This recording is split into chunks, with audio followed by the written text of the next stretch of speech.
10x your service design offering with Smaply. Take 20% off any order with This Is HCD 20 off. Let's superpower you and your design team's potential. Sign up at smaply.app.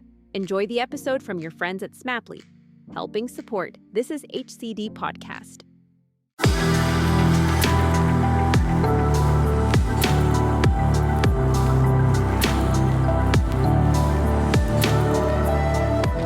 Hello and welcome to the first episode of Getting Started in Design, a new podcast focused on shining the light on the transitionary period between education and employment.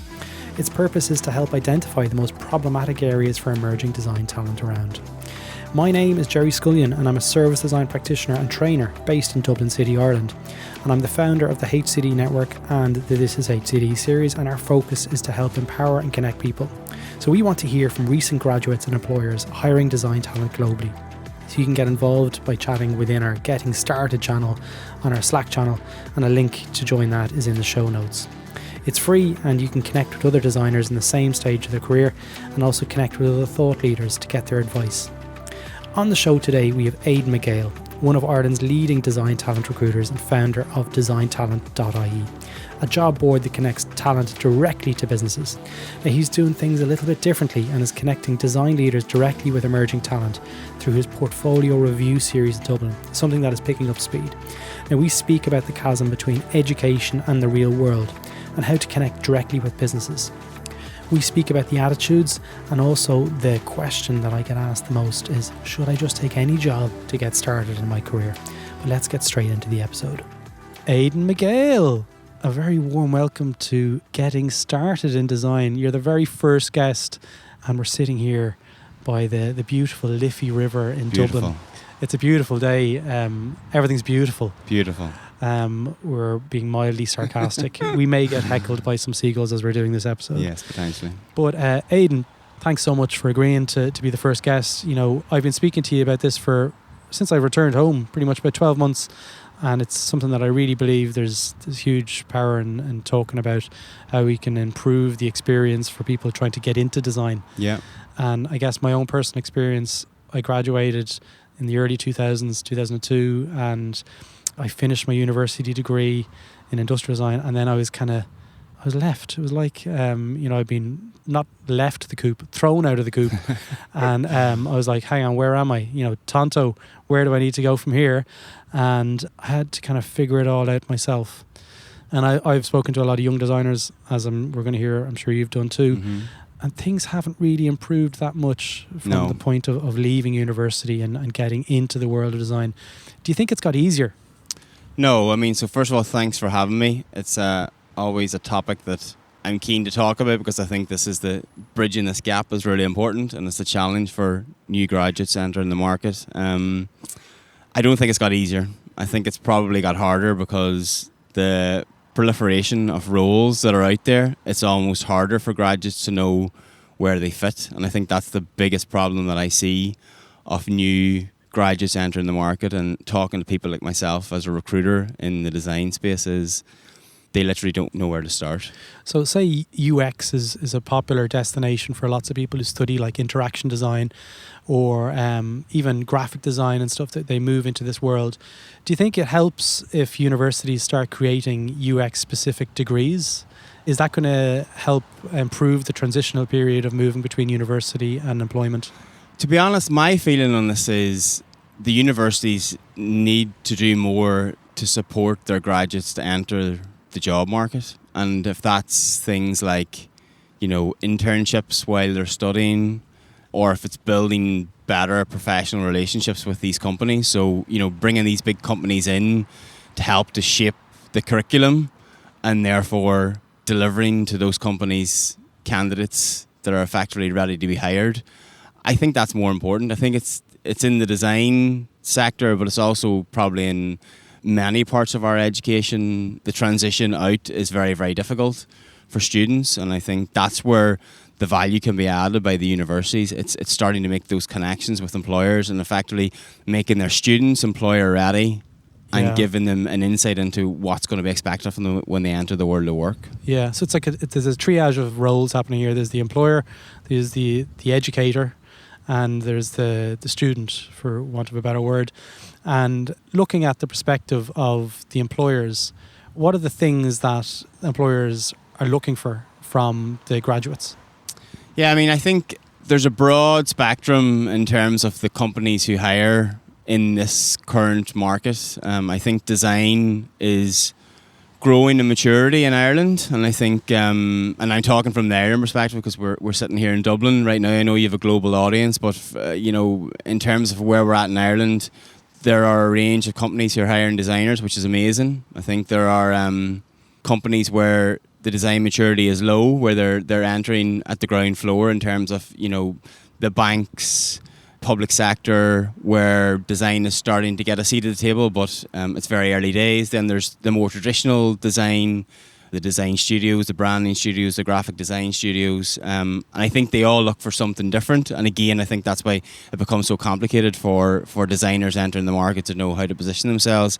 What I would say in terms of what they're looking for is they look for people who have an understanding of the business. So they look for candidates who have an appreciation of the work that they do, and I think that's where some of the emphasis goes back on to the designer or the student who's entering the market to understand, how do I get underneath the covers of this company when I'm applying to them. I think the biggest crime in all of this is sending the same CV and portfolio to 20 employers when you leave college and expecting a job to come from it. You might be lucky, that might happen, but I think you need to take from day one, you need to take control of your career, understand where you're going with it in terms of the companies that you want to target, and really understand why it is that you want to work for them, because that's effectively, if I'm sitting on the other side of the table as an employer meeting candidates as to come through the door, I want someone that I feel understands my business and therefore is going to be able to add value from day one. They recognise that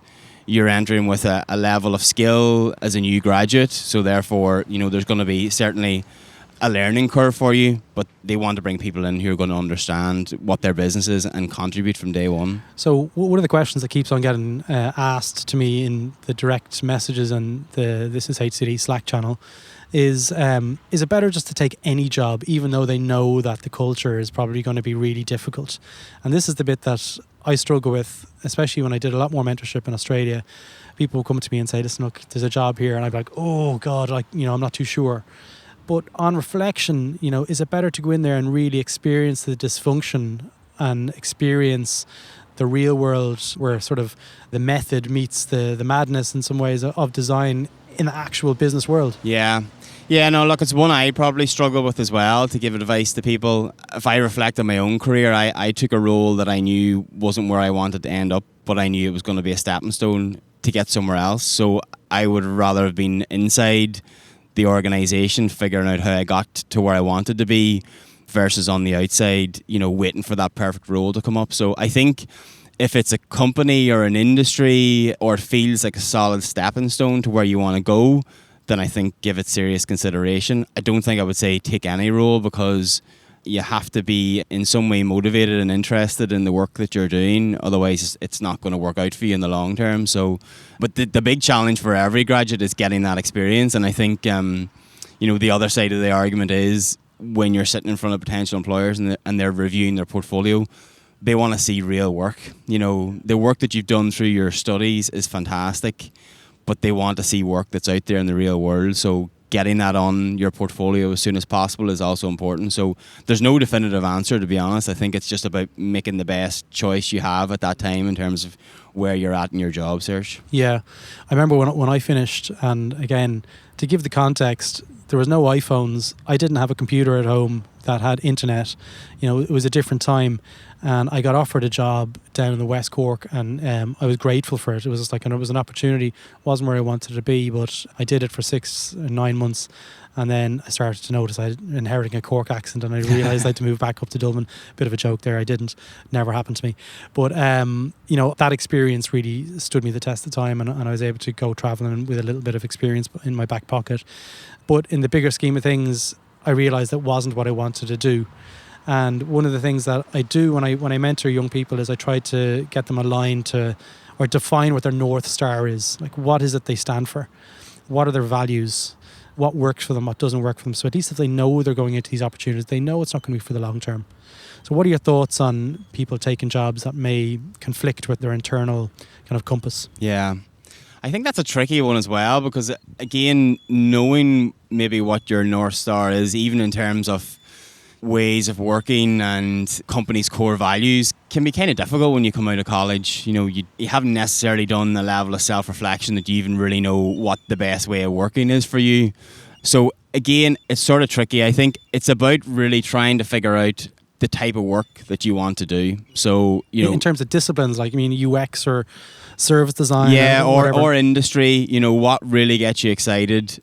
And again, that might change over time as you progress through your career. But, I think it's important to try and arrive at some sense of what's important to you. And maybe that is understanding what your core values are and trying to align that with potential employers. But I think probably what an easier thing to do is to figure out what work really excites me. As I look around the market, and look at projects that are being delivered, because that's the good thing about the iPhones and the internet now, is we can access and see the type of work that's being delivered by almost every company around the world. So you have to do your research, and I think that's what will always come through when I talk to a candidate, when potential employers talk to a candidate, is do they really understand this business and why they're telling me they're excited about it. And I think if you've done that core level of research and you can really sort of anchor towards what work is really interesting to you and is going to get you going over the next couple of years in your career, then I think that's the best way to navigate it.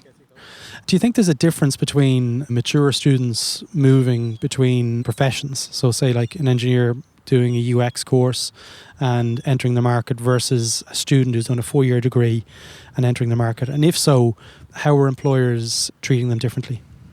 Yeah, or are they treating them differently? Yeah, I don't know if they really do treat them differently. I think, often the way it works is a requirement arises because a business is growing, someone is moving on, etc., and therefore they have effectively a role to fill within a company, and they go to market and they get new graduates, they get people who have very applicable experience, and then they get people like you described who are trying to make a transition in their career. And I think where they are often at an advantage is the fact that they have maybe really relevant industry experience, or they understand a part of the business that design is going to work with very closely. So they've come from an engineering background, they've been a project manager, they've been a product owner, and therefore they already talk a lot of the common language. I think that's where the benefit is, that you already have an understanding, and you've then gone away and maybe upskilled yourself, and you're now in a position to come in and add value as a designer, as well as having this wealth of experience behind you. But I think the same can be said about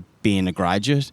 If you're going into a particular industry and you know it really well, so, you want to go and work for the GAA in Ireland, you're played county football, you've got a really deep understanding of that space, there's an advantage for you. You know what I mean? You're looking to get into banking, and all your family's been in banking all their life, and you know the industry inside out, you know the terminology. That's something that you can leverage as well. So it's probably, from an experience perspective, in terms of, someone making a transition in their career, it's them having that wealth of experience behind them that they can then bring in alongside the core skills. It doesn't necessarily put them at a huge advantage or disadvantage over another person. It's about how they sell it to that potential employer. One of the advantages that I've seen from, again, mentoring and just speaking to people on the Slack channel is the more mature people moving into the world of design tend to have better, softer skills. This is an assumption here. Because they've worked in the business world, they're able to, they just understand the day-to-day world. But what can people who are leaving university do to help get that experience quicker, so they can make them more advantageous to future employers? I think probably like what the people on your Slack channel are doing, get access to mentors. And so mentoring is a big thing that keeps on coming back up. And it was when I left, I was lucky, and I had no problems calling a Frank Long from Front End. He really stuck his neck out, took a risk on me, and connected with me on email and introduced me to people over in Australia. Anthony Quinn, back in the day, this is how long ago it was. And I really had, Anthony helped me get up to speed and, gave me books. And this is before UX was even a thing. And it was so valuable when I look back on it now. And I'm always saying to Anthony, like, we're friends for so long. And he's like, stop thanking me, will you? And I'm like, no, but seriously, it meant so much to me. So mentorship thing is a really important piece. And I know I was speaking to a few other people in the service design community. There's never a better time than now to be able to connect with thought leaders through Twitter and asking them questions publicly on Twitter and getting a response, and then trying to maybe catch up with them for a coffee if they're ever in the area.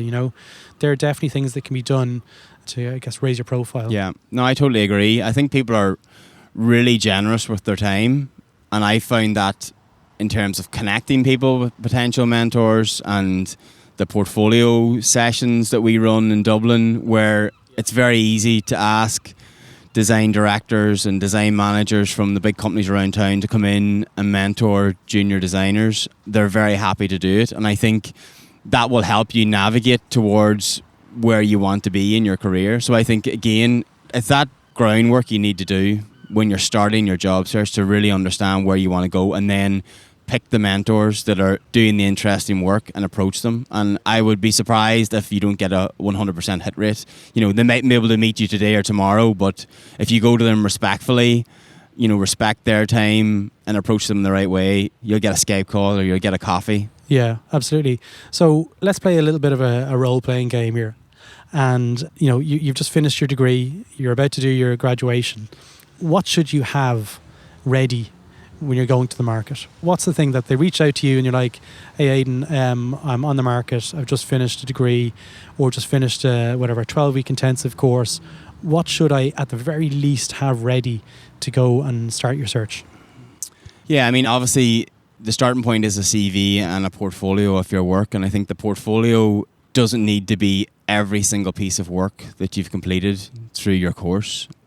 It's about picking the 2 or 3 best pieces of work that you have to showcase and to point towards, this is what I want to be, this is the work that I want to do. So what does best mean?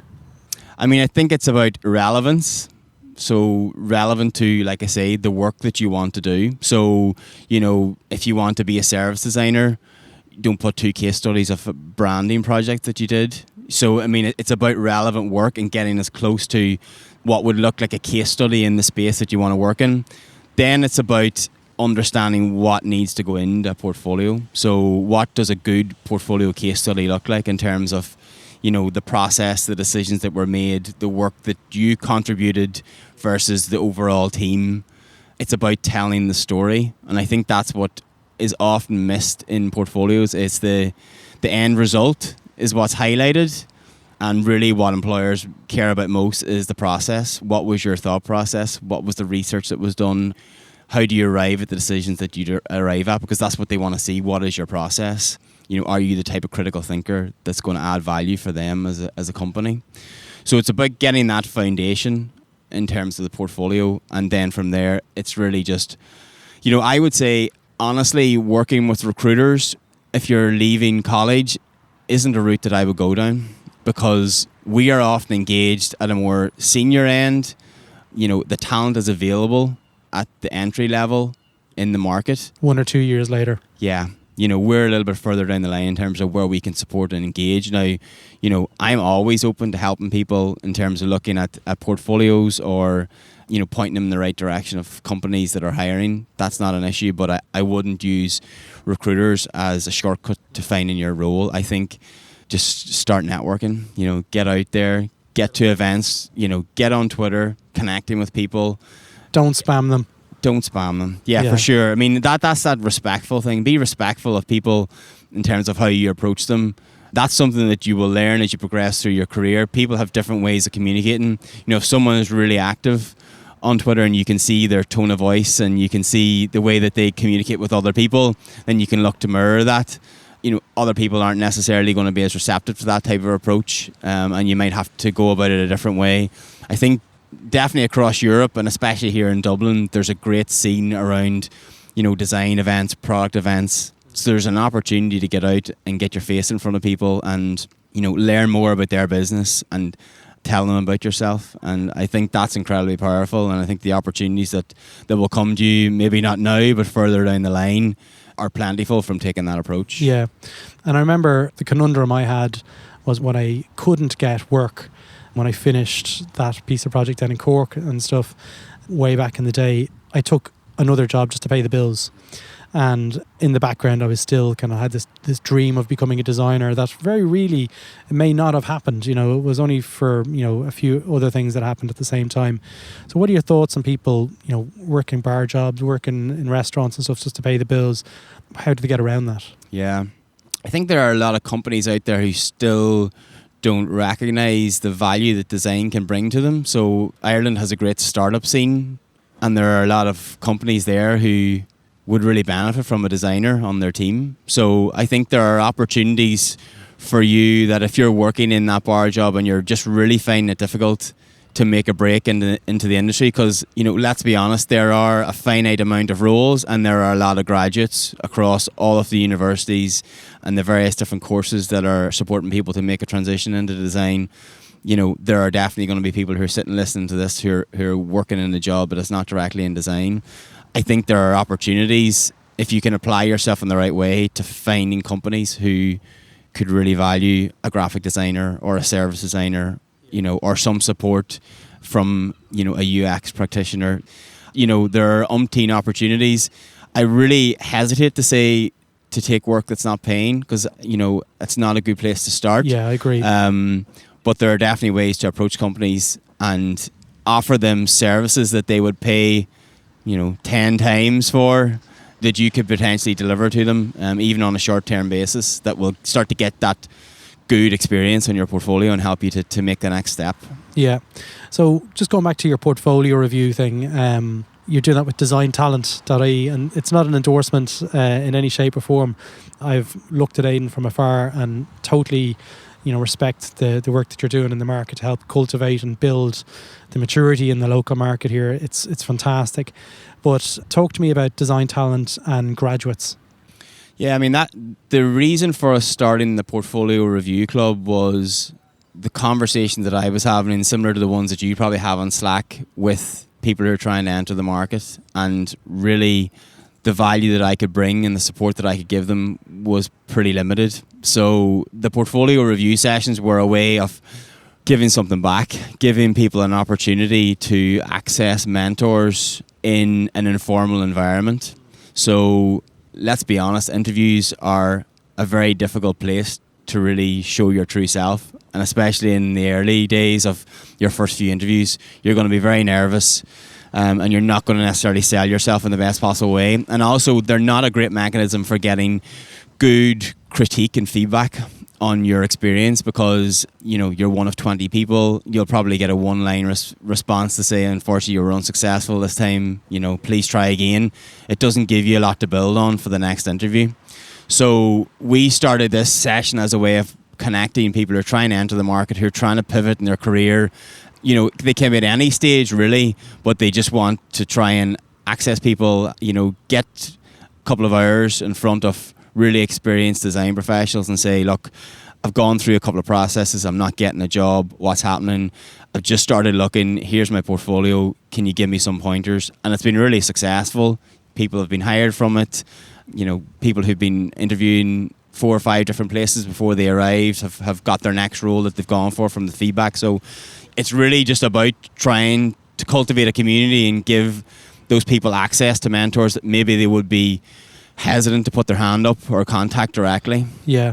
So mechanically, how does it work? How do people reach out? How do they get involved? Yeah, so we try to run it once a month or every couple of months, and we advertise it. We take applications. We try to keep it small, so it's 30 designers and around 8 or 9 mentors, and it's a sort of speed-in type format.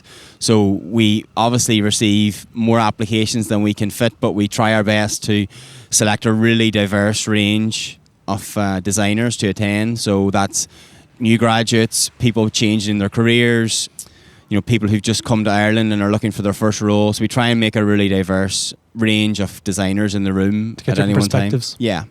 And as I say, we try and run it once every couple of months and a different theme every time. So it could be a focus on service design or UX or product design or whatever. So yeah, I mean, we advertise it through DesignTalent.ie, so keep an eye out for it. Yeah. So we're just coming towards the end of the episode. Aiden, thanks so much for your time. I appreciate it. If anyone wants to reach out to you on Twitter, what's your handle? It's A McGale. AMCGALE. I'll just spell that because my accent's not that easy. And you're also on LinkedIn. I know you're a big LinkedIn. Yeah, you can find me on DesignTalent.ie and yeah, Aiden McGale on LinkedIn. And I'll throw a link to those in the show notes. Aiden, thank you so much. Thanks, Gerry. So there you have it. Thanks for listening. If you want to learn more about the other shows on the This Is HCD network, feel free to visit thisishcd.com, where you can also sign up to our newsletter or join our Slack channel where you can connect with other human-centered design practitioners around the world. Thanks for listening and see you next time.